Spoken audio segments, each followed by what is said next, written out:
നീയല്ലേ അവിടെ നിന്ന് ചെമ്പൂരിലേക്ക് മോഷ്ടിച്ചത്? ഞാൻ കള്ളനല്ല, ഞാൻ മായൻകുട്ടിയാണ്. ഇവിടത്തെ മാലുവിന്റെ ക്ലാസ്സിൽ പഠിക്കുന്ന മായൻകുട്ടി.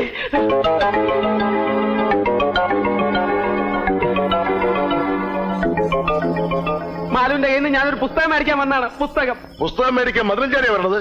അത് രാത്രി ആയതുകൊണ്ട് ആരെയും വിളിച്ച് ശല്യപ്പെടുത്തുണ്ടെന്ന് വിചാരിച്ച. അയ്യ, അത് നല്ല വിചാരമായിപ്പോയി. ഇവൻ ശരിയല്ല. ഇവന്റെ ഉണ്ടകണ്ണ് കണ്ടാലറിയാം കള്ള ലക്ഷണമുണ്ട്. അല്ലോ, ഇത് കള്ള ലക്ഷണമല്ല, ജന്മനാ ഉള്ളതാണ്. വീട്ടില് ബാപ്പയ്ക്കും ഉമ്മയ്ക്കും ഒക്കെ ഉണ്ട്. എന്റെ ദൈവമേ, അപ്പൊ കുടുംബടക്കം കള്ളന്മാരാണ്.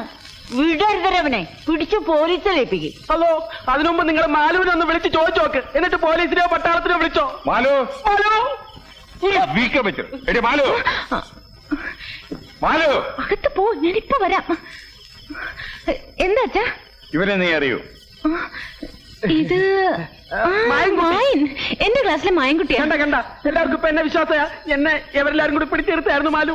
എന്തിന്? എന്താ എന്താ കാര്യം? ഒന്നുമില്ല, നീ അകത്ത് പോയിക്കോ. പോട്ടെ മായൻകുട്ടി. ശരി മാലു, പോയിക്കോടാ. ഇടാ പോയാൻ.